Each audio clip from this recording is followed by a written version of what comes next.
જય શ્રી કૃષ્ણ મિત્રો, સ્વાગત છે તમારું મારી ચેનલમાં।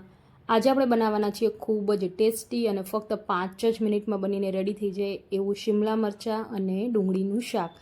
તો આ શાક ખૂબ જ ટેસ્ટી બને છે અને આ શાક તમે રોટલી પરાઠા સાથે સર્વ કરી શકો, દાળ ભાતમાં જે સાઈડ ડિશમાં પણ તમે આ શાક બનાવી શકો। તો ચાલો રેસીપી શરૂ કરીએ। તો સૌથી પહેલાં આપણે અહીંયા 2 શિમલા મરચાં લઈ લીધા છે કે એટલે કેપ્સિકમ। હવે આપણે એને કટ કરી લેવાના છે। તો અહીંયા તમે જોઈ શકો છો આવી રીતે હું લાંબા લાંબા પીસમાં કેપ્સિકમને કટ કરું છું।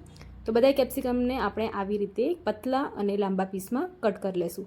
તો સાથે અહીંયા મેં 2 મીડિયમ સાઇઝની ડુંગળી લીધી છે, એને પણ આપણે આવી રીતે લાંબા પીસમાં કટ કરી લેશું અને થોડીક ડુંગળીને આપણે છૂટી કરી લેશું, જેનાથી એના અલગ અલગ એકદમ પડ થઈ જાય।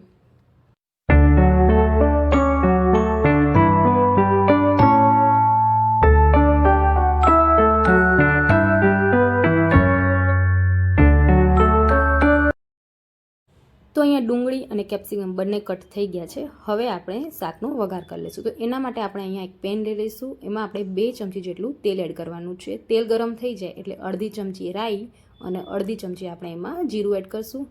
પછી આપણે એમાં ચપટી હિંગ એડ કરશું અને જે કેપ્સિકમ આપણે કટ કરીને રાખ્યા તે કેપ્સિકમ એડ કરી લઈશું। સાથે આપણે ડુંગળીને પણ એડ કરી લઈશું।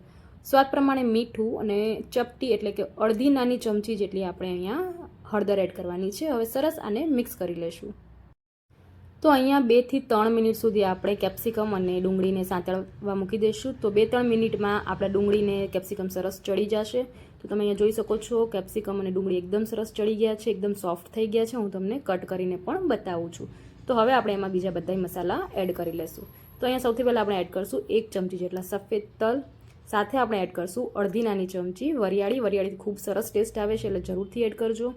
અડધી નાની ચમચી આપણે ધાણા જીરું પાવડર, અડધી ચમચી લાલ મરચું પાવડર, અડધી ચમચી ગરમ મસાલો એડ કરશું અને 1 ચમચી આપણે અહીંયા ચણાનો લોટ એડ કરશું। તો ચણાનો લોટ તમે કાચો કે પછી શેકેલો બંને એડ કરી શકો છો, અહીંયા મેં કાચો જ લીધો છે। 1 ચમચી જેટલી આપણે કસૂરી મેથી એડ કરશું, એનાથી ખૂબ સરસ ટેસ્ટ આવે છે શાકમાં, તો જરૂરથી એડ કરજો। હવે બધાય મસાલાને આપણે મિક્સ કરી લેવાના છે। તો અહીંયા મસાલાને આપણે બહુ વધારે વાચળવા નથી દેવાની કે મસાલા બળી જશે। તો બસ મસાલા એકદમ મિક્સ થઈ જાય એટલે આપણે અહીંયા 2 ચમચી જેટલી સિંગદાણાને મેં આવી તેનો પાવડર બનાવી લીધો છે। તો તમે મિક્સીમાં પણ બનાવી શકો છો, અહીંયા મેં થોડુંક જાડો રાખ્યો છે, એ પાવડર એડ કરી લઈશું। સાથે અહીંયા આપણે 2 થી 3 ચમચી જેટલું મોરું દહીં એડ કરવાનું છે। હવે દહીં એડ કર્યા પછી આપણે ગેસની ફ્લેમ લો રાખવાની છે અને ફટાફટ એને મિક્સ કરી લેવાનું છે।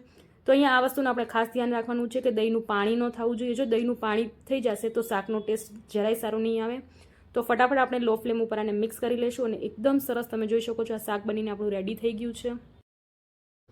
તો શાકમાં તેલ છૂટું પડી જાય ત્યાં સુધી આપણે આ શાકને ચડવા દઈશું, એટલે ખૂબ જ ટેસ્ટી ચટપટું આપણે આ શિમલા મરચાં અને ડુંગળીનું શાક બનીને રેડી થઈ ગયું છે।